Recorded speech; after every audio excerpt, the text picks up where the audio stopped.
¿Qué tienen en común el mercado financiero y el de fichajes? ¿Hay relación entre el mundo del deporte y la inversión? Prepara la bolsa de deporte y lo descubrimos juntos. Hola, ¿qué tal? Muy buenas, bienvenidos a un nuevo capítulo de la Bolsa de Deporte de Mapfre. Ya lo sabéis, ya es mucho tiempo con vosotros, donde mezclamos deporte, finanzas e inversión. Y nuestro próximo protagonista, importante protagonista, tiene en su haber 2 Copas del Rey, entre otras cosas. Una ganada con el Estudiantes, otra ganada con el Real Madrid, por lo tanto ya sabéis que vamos a hablar también de buen baloncesto.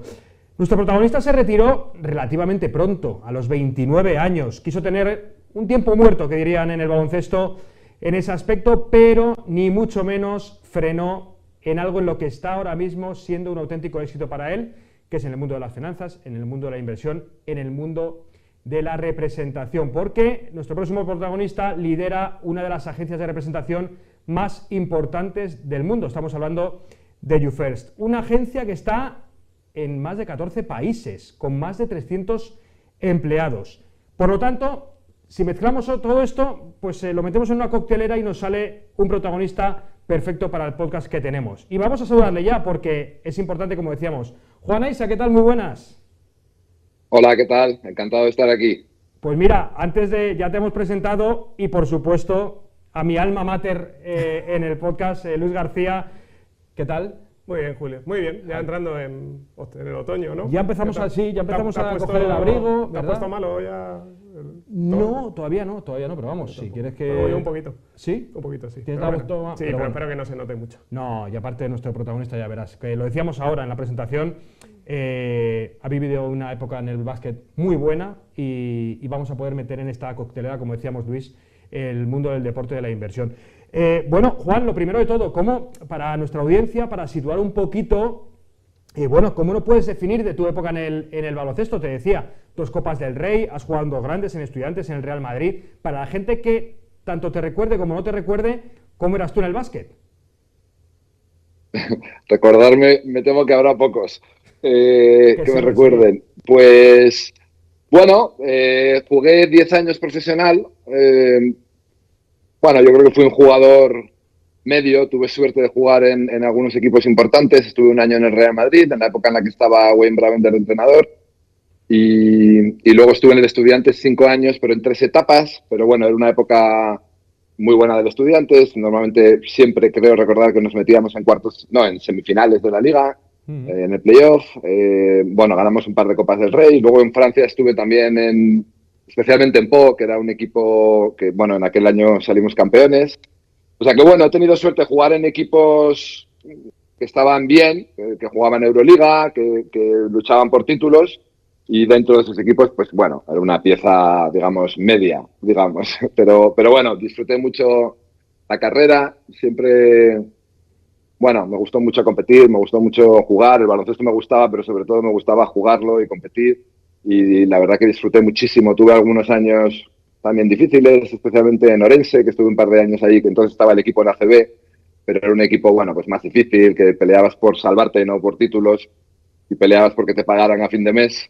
Pero bueno, en general yo creo que fui muy afortunado y en particular los últimos años, donde ya tienes un poco más control de ti mismo, de las emociones, los últimos 3 o 4 años lo disfruté muchísimo.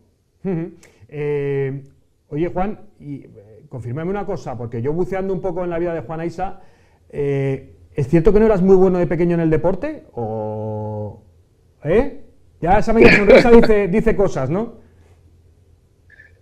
Bueno, no sé de dónde sale eso. O sea, yo nunca he sido bueno en ningún deporte que no fuera el baloncesto. Tampoco he hecho demasiados, pero de pequeño en particular, que jugaba todo el mundo al fútbol en el colegio, yo no entendía el juego, me quedaba en un lado ahí. Bueno, sin participar demasiado, y de repente, bastante joven, con 9 años, hicieron un torneo de baloncesto y se me dio bien desde el primer minuto. Salí como el máximo anotador, mi equipo ganó. Vale. Pero la verdad, luego no he hecho demasiados deportes. O sea, me gusta correr, no soy especialmente bueno, pero no juego tenis, no juego golf, con lo cual, bueno, en general se me dio un deporte bastante bien y los demás bastante mal, sí. Vale, o sea que hay que especificar que no era bueno, Luis, que no era bueno en algo que no fuese baloncesto. Vale. Está bien especificarlo. Oye, Juan, ¿y cómo es que decides retirarte relativamente? Decía yo en la previa, tan pronto? Porque son 29 años, si me puedes confirmar la edad, yo creo que con 29 años, ¿no? Decides dejar el baloncesto. 29. Sí, me retiré en el año 2000, acaba de cumplir 29. Bueno, vamos a ver, yo siempre había visto el baloncesto como algo temporal. O sea, de hecho yo, excepto mi primer contrato con Estudiantes, todos mis contratos posteriores fueron contratos de un año, porque yo siempre quería tener un poco la capacidad de elegir equipo o incluso de elegir no tener equipo, ¿no? Los años de Orense, como te decía, me generaron bastantes dudas, porque yo justo ahí en esos años acabé la carrera, estudié empresariales y había acabado, y entonces, bueno, pues pensaba, esto se está poniendo un poco más difícil, a lo mejor no merece la pena seguir. Pero bueno, seguí, lo disfruté, pero siempre tenía un poco en mente las dificultades que yo veía en jugadores que se habían retirado para, bueno, pues llevar una vida normal después, montar un trabajo normal y adaptarse a una vida distinta a la del deporte. Y como tenía ese run siempre en la cabeza, pues fui planificando, y cuando estaba en Francia, en la temporada 98-99, apliqué al IES, que es un máster en Barcelona, y me dieron la plaza. Lo que pasa es que luego yo me iba a retirar ese año, pero me llamó Pepu, que por qué no me retiraba en el Estudiantes, que volviera a casa, y lo hice. Pero bueno, ya tenía en mente, digamos, parar un poco antes de que, en mi opinión, fuera demasiado tarde para hacer una adaptación a una vida laboral y bueno, profesional y personal, que pudiera controlar y que no estuviera a rebufo de las circunstancias.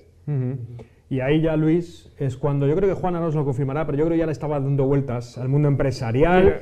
Ya estaba YouFirst ahí en la cabeza, donde, por cierto, son unos cracks. Yo he tenido la suerte de tratar con ellos por temas profesionales y es una agencia magnífica. Qué gusto oírte. Pues ahí es donde yo creo que Juan ya le está dando vueltas al tema empresarial. Justo lo estaba pensando porque nos decías, Juan, que veías las dificultades que habían tenido algunos de tus compañeros deportistas a la hora de retirarse. No sé si siempre tuviste claro que en ese día después del deporte te querías dedicar precisamente a ayudar a otros deportistas y a trabajar en este sector, o no, o tenías claro que algo tenías que hacer pero no sabías muy bien hacia dónde te ibas a orientar. Tenía claro que no sabía lo que quería hacer. De hecho, yo pensaba que los 2 años del IES me iban a aclarar mucho, ¿no? Porque ahí, bueno, estás expuesto a, bueno, dentro de lo que yo había estudiado, que era el mundo de la empresa, de la economía, y pensé que esos 2 años me iban a aclarar ideas, ¿no? En la medida en la que entras en contacto con, bueno, distintos tipos de negocio, distintas funcionalidades profesionales dentro del mundo de la empresa, y pensé, bueno, pues un par de años aquí me va a aclarar. Pero la realidad es que no tenía en mente volver al deporte. No era ni siquiera mi preferencia, vamos, no lo había considerado demasiado y tampoco tenía demasiado claro que quisiera ser emprendedor. Pero ahí me crucé con Miguel Alfageme, que era entonces el presidente de ADECO, que era entonces el principal patrocinador de Estudiantes, que yo había conocido durante mi último año en el Estudiantes. Y bueno, pues él tenía un amigo que había conocido en el entorno de Estudiantes, que se llamaba Regino López Olivares, que era un agente de jugadores. Y un día, estando yo en Barcelona, Miguel me llamó, me dijo, oye, vente a Madrid que quiero comentar contigo un tema. Y me habló, bueno, pues me habló de Regino, me habló de cómo estaba configurado el negocio de la representación, que a su modo de ver había una oportunidad, porque era un negocio, bueno, pues no muy estructurado, no muy profesionalizado, y que había una oportunidad de crear algo emulando algunas de las cosas que se hacían en Estados Unidos, en este tipo de empresas, que sí que eran más estructuradas, más profesionales, más transparentes, y que por lo tanto ahí había una oportunidad, ¿no? Y me gustó. Y entonces, bueno, pues ahí me llamó la atención el planteamiento de Miguel, y empecé a pensarlo fundamentalmente preparando un proyecto dentro de uno de mis cursos, de mis clases en el IES, que era de emprendimiento, y entonces empecé a preparar un proyecto de emprendimiento sobre esto, empezando, bueno, pues a analizar el mercado, haciendo números, viendo modelos de negocios de empresas que ya estaban en el sector, viendo un poco qué características querríamos nosotros aplicar. Y ahí, bueno, pues fui profundizando en la idea y a medida que profundicé me gustó más. Y entonces ya cuando acabé el IES, pues Miguel, Regino y yo decidimos lanzar la empresa. Claro, tú mismo lo has comentado, Juan, que de lo que era una agencia tradicional, ¿no? Quizá más enfocada a encontrar equipos, a firmar los contratos con los clubes, a lo que son ahora algunas agencias que tienen un enfoque mucho más transversal, mucho más 360, ese mundo ha cambiado de manera radical, ¿no? ¿Eso lo intuíais de alguna manera en esas primeras conversaciones o ni de lejos imaginabais cómo de radical iba a ser la transformación dentro de este sector? No, lo sabíamos más que lo intuíamos, porque normalmente el deporte americano, bueno, ahora quizá con menos diferencia, pero siempre en aquella época, y todavía es el caso, va un paso por delante. Las empresas de representación en Estados Unidos eran negocios muy bien estructurados, muy transparentes, con escrutinio público, con gente bien formada, con profundidad de servicio. Con esto quiero decir que, por supuesto, que el servicio principal en la representación es la gestión de carrera deportiva, pero que luego hay una serie de servicios que los jugadores necesitan y que en Estados Unidos en aquella época ya se empezaban a dar. Todo eso ha evolucionado mucho, y en particular en Europa, pero también en Estados Unidos. Pero cuando nosotros empezamos, el negocio era muy distinto. O sea, fundamentalmente el trabajo de un agente era negociar los contratos con los clubes y, bueno, hacían alguna cosa más, pero no mucho más. Y luego también era un negocio, bueno, que no era necesariamente muy transparente, que había prácticas,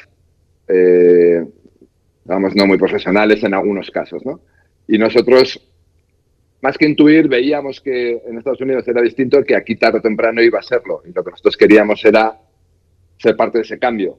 O sea, empezar a crear una estructura que fuera en esa dirección y que, bueno, que aprovechara las eficiencias del mercado para tener más posibilidades de captar clientes, porque les íbamos a dar un servicio mejor, pero también al mismo tiempo cambiar un poco el mercado, cambiar las reglas del mercado en cuanto a la transparencia, en cuanto a la profundidad de servicio, etcétera. Y eso fue precisamente la visión que aportó Miguel y que luego, bueno, y Regino, y que luego yo profundicé también. Y yo creo que es lo que nos dio un poco una ventaja y una posición. Pero estaba claro que iba a ir en esa dirección. Yo creo que un proceso similar ha ocurrido en general en todo el deporte, pero por hablar un poco de una contraparte nuestra, también es en los clubes, ¿no? Pues los clubes también a lo largo de estos años pues han tenido que profesionalizarse, han tenido que meter más medidas de control financiero, de transparencia, y bueno, y es para mí una bendición, porque ahora el mercado, bueno, pues es completamente distinto y yo creo que mucho más racional, mucho más transparente, donde la gente que lo hace bien prospera y la gente que no lo hace mal pues no prospera tanto, y eso me parece como unas condiciones mucho más sanas que las que había hace 20 años cuando empezamos. Y esto, Luis, respondiendo a tu pregunta, que lo ha hecho bastante bien Juan, porque al final es verdad que eso también te permite conocer a mucha más gente a la hora de tener que captar a jugadores, a clientes. YouFirst representa a gente tan importante como nuestro seleccionador, por ejemplo, como Luis de la Fuente, futbolistas importantes, véase Fabián Ruiz, véase Alexia Putellas, una Balón de Oro, Sergi Ibaka. Estamos hablando de gente NBA.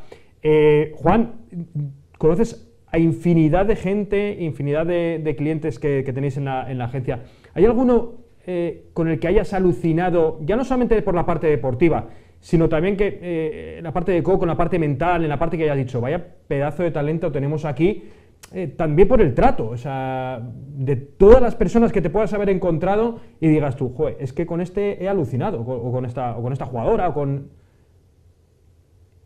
Bueno, vamos a ver, es difícil, hay muchos. Han sido muchos años, hemos tenido gente de todo tipo de perfiles, ¿no? Hay gente que a lo mejor te sorprende más pues su evolución deportiva y cómo han sido capaces de a base de trabajo, de perseverancia, pues llegar a un nivel muy alto. Hay gente que te impresiona más por la parte humana. Uh-huh. Digamos que sí puedo mencionar a dos, porque han sido además clientes de la empresa durante muchísimos años, no desde el principio exactamente, pero prácticamente. Y ambos son personajes deportiva y personalmente excepcionales. Uno es Sergi Ibaka, que lo has mencionado tú. Sí. Sergi, bueno, pues le conocemos con 17 años, 18 recién cumplidos. Bueno, estaba en un equipo de quinta categoría en Francia, que lo habían llevado allí de una manera un poco extraña. Lo traemos a Hospitalet, bueno, y era un jugador con un talento físico ya entonces impresionante, pero muy por hacer, ¿no? Y yo la evolución que he visto en Serge hasta llegar a ser campeón de NBA y ser un jugador relevante del equipo que fue campeón, de hecho, me parece muy meritoria, porque siendo tipo con una capacidad física innata, el baloncesto no era tan innato para él. Es decir, hay gente que tiene una facilidad natural y hay gente que la tiene que trabajar. Y Serge, que bueno, por supuesto, tenía un talento también en lo deportivo, ¿no? También en la parte técnica, pero ese talento lo ha tenido que desarrollar a base de muchísimo trabajo y es un tipo con una disciplina alucinante. Es decir, entrenando por su cuenta, entrenando por supuesto con el equipo, pero mucho por su cuenta. Es un tipo que se ha construido a sí mismo a base de poner ladrillo tras ladrillo tras ladrillo, ¿no? Y que luego yo creo que en el lado personal también hemos tenido mucha relación con él, porque bueno, pues él venía de una familia un poco desestructurada, de unas circunstancias muy, muy, muy difíciles, de haber tenido una infancia difícil, y aquí, bueno, pues de alguna manera nos hicimos un poco parte de su familia, ¿no? Y entonces también, pues yo estaba con Serge, digamos, muchas veces hablando de muchas cosas ajenas al trabajo, y bueno, es un tipo sensacional. Y la otra persona que yo mencionaría también es Ona Carbonell, que también está con nosotros muchísimos años y que, bueno, en fin, es público y notorio el talento de Ona, ¿no? Pero a mí es una cosa que siempre me ha impresionado mucho, su capacidad para hacer cosas muy diversas y hacerlas todas bien, ¿no? Evidentemente la piscina, pero fuera de la piscina, bueno, se sabe las cosas que ha hecho, ¿no? Y que sigue haciendo. Y, bueno, pues una mujer brillante, una competidora excepcional, con un afán de superación, con una capacidad para entender también todo lo que ocurre a su alrededor, y también para ser vocal en ciertos temas. Bueno, pues ahí hicimos un documental con ella donde hablaba, bueno, pues de las dificultades de ser madre mientras eres profesional, y ella, bueno, pues tenía mucho interés en tener una voz respecto a eso, con lo cual, bueno, pues una persona excepcional, y ha sido también un cliente para mí durante estos años muy especial. Luis, y seguro que en tema de finanzas y en tema de inversión, alguno también sabe Claro, bastante, porque hablaba Juan de cosas que pasan en Estados Unidos y luego llegan aquí, y es verdad que quizá en el deportista americano estamos mucho más familiarizados a ver a algunas superestrellas preocupándose por sus inversiones. Bueno, acuérdate lo de LeBron con el vino, que nos lo que contaba. lo contó José Calderón aquí en José Calderón nos lo contó, sí, en sí, el sí. podcast. Muchos están normalizados, tienen sus inversiones y cuidan de su patrimonio. No sé si en esa evolución del sector, Juan, no sé si cada vez os encontráis más que los clientes, los deportistas, vienen con esas inquietudes de oye, ¿cómo pongo orden aquí en mi patrimonio? ¿Qué cosas puedo hacer para sacar provecho de mi marca personal a través de la inversión en los años en los que el foco está puesto sobre mí? ¿Cada vez tenéis más ese tipo de conversaciones con los deportistas? Es una respuesta difícil.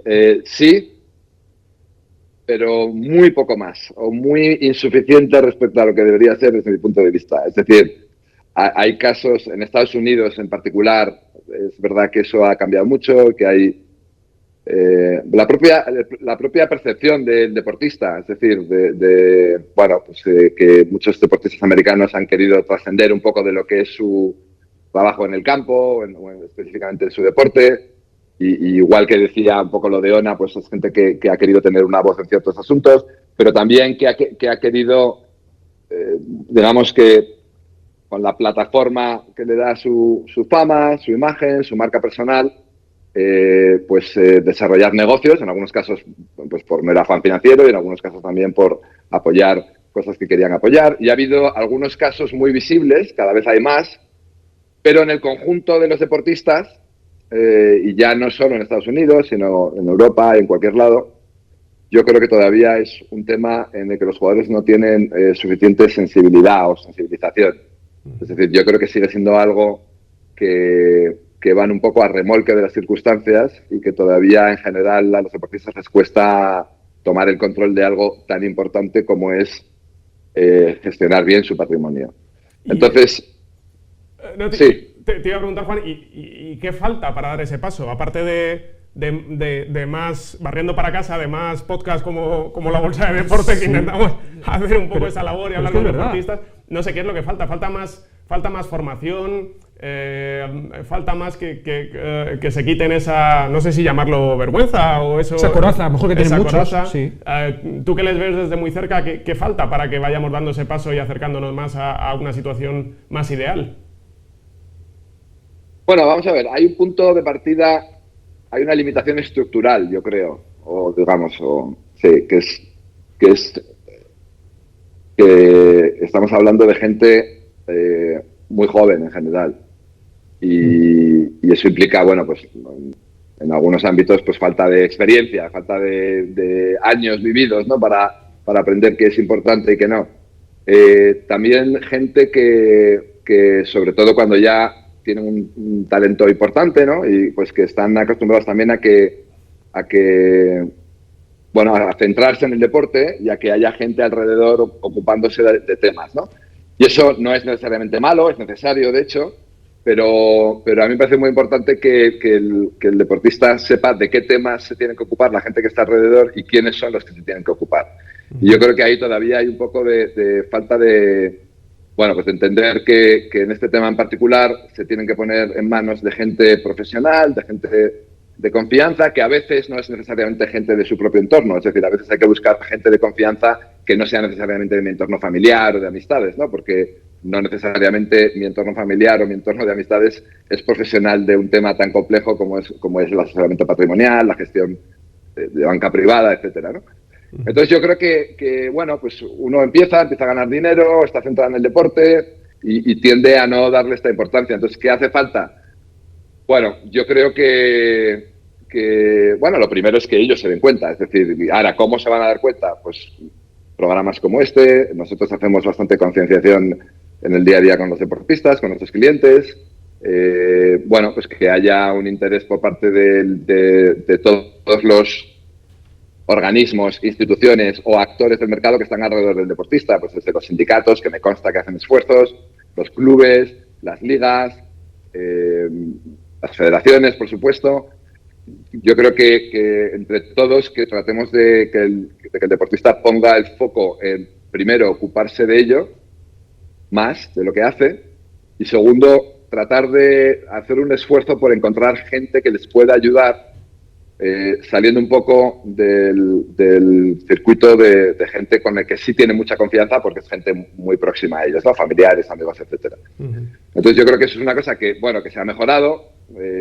Hay más especialistas que conocen la problemática del deportista y por lo tanto pueden ofrecer un servicio más ajustado que alguien de banca privada o de gestión patrimonial que ha tenido tradicionalmente clientes un poco distintos. Entonces hay gente más especializada. Las agencias, nosotros en particular, esto es una cosa que queríamos hacer al principio, pero nos dimos cuenta de que no debíamos hacerlo. Es decir, nosotros no somos especialistas en asesoramiento patrimonial, hay gente que se dedica específicamente a ello, que además están titulados con certificaciones o digamos que han hecho formación específica al respecto, y no pensábamos que nosotros debiéramos hacerlo.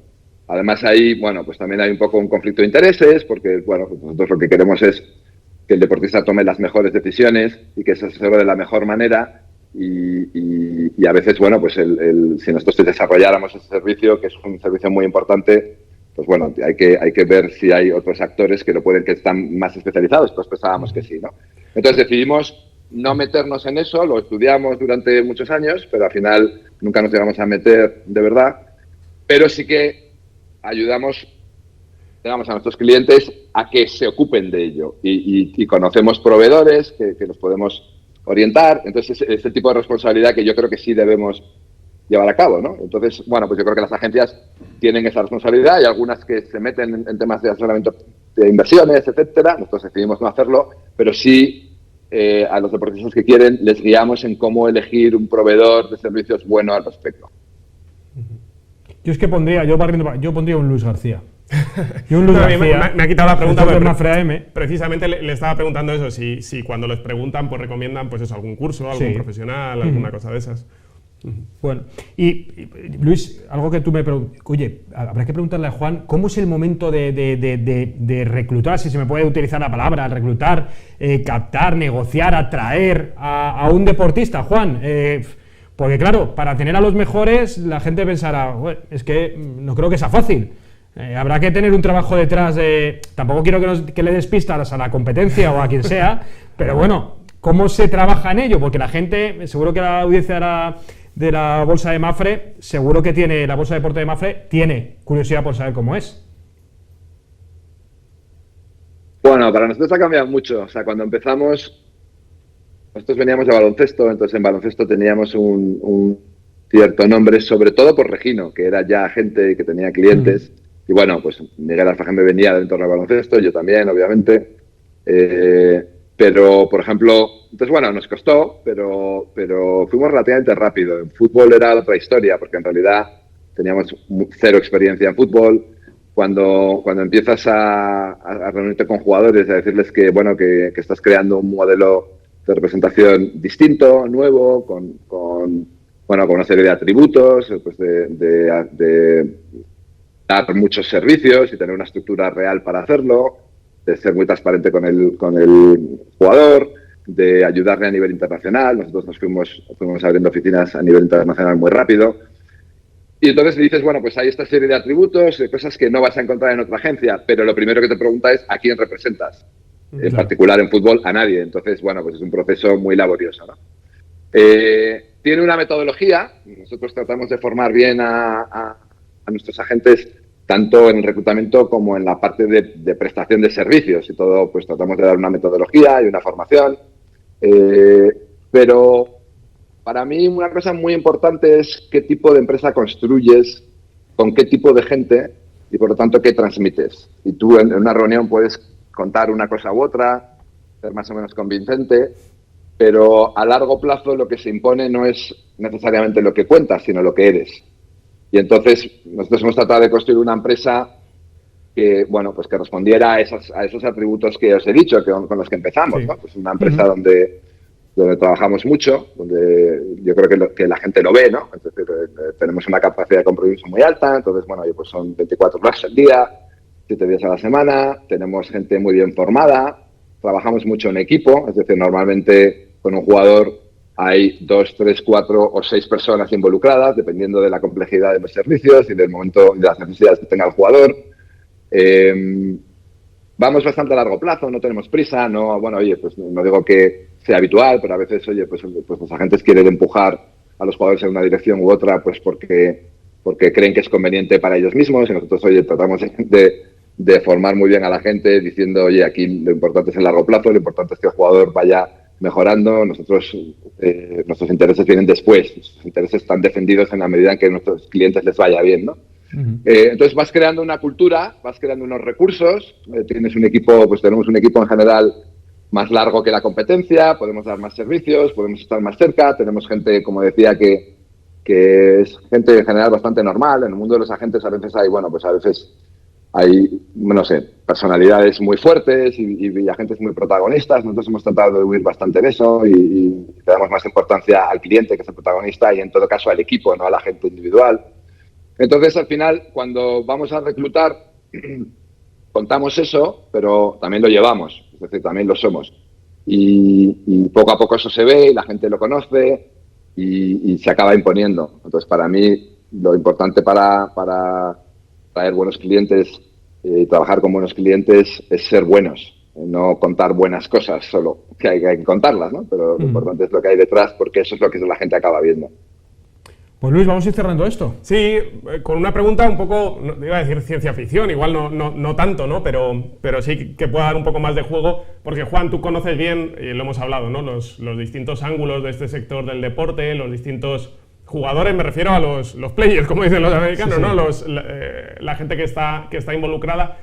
Como en este podcast hablamos de deporte y de inversión, no sé si es un juego un poco de fantasía, pero si tuvieras que invertir en alguno de esos verticales del deporte, por verle mejor futuro dentro de los próximos años, ¿sería en clubes, sería en infraestructura deportiva, sería en derechos televisivos, sería en agencias quizá, ya que estamos hablando de ellos, en estos nuevos deportes que están surgiendo y creciendo mucho en algunas geografías, en nuevos formatos? No sé, con tu visión un poco 360, si hubiera, digamos, que poner el dinero en algún sitio para obtener una rentabilidad, ¿tienes claro en qué vertical del sector del deporte sería?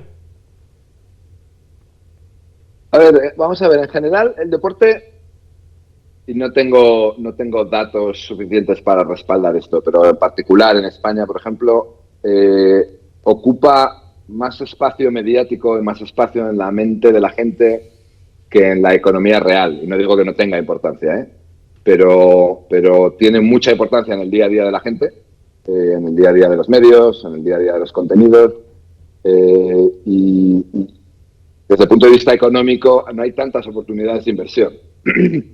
Es decir, en Estados Unidos, por ejemplo, pues se ha ido abriendo la posibilidad de invertir en clubes, ¿no? Pero sigue, digamos, antes había, por ejemplo, la NBA tenía muchas restricciones a la hora de dar entrada a nuevos propietarios, y ahora se han ido abriendo, o se han ido reduciendo las regulaciones, se empezó a dar entrada a fondos de inversión con posiciones mayoritarias, después también con posiciones minoritarias, y de alguna manera ha abierto ese campo al inversor medio, yo diría. Es decir, es difícil un inversor pequeño entrar en un club, es muy difícil, pero bueno, a través de un fondo de inversión o ya gente con un capital mayor puedes entrar. Y eso, en los últimos años, ha sido un negocio muy bueno, y ese negocio está llegando, bueno, ya lleva tiempo, pero digamos se está estructurando en Europa y empieza a haber, primero, mayor transparencia en los clubes, de manera que mayor transparencia financiera, de manera que uno está más cómodo a la hora de invertir porque sabe con más claridad lo que hay, ¿no? Mayor control financiero,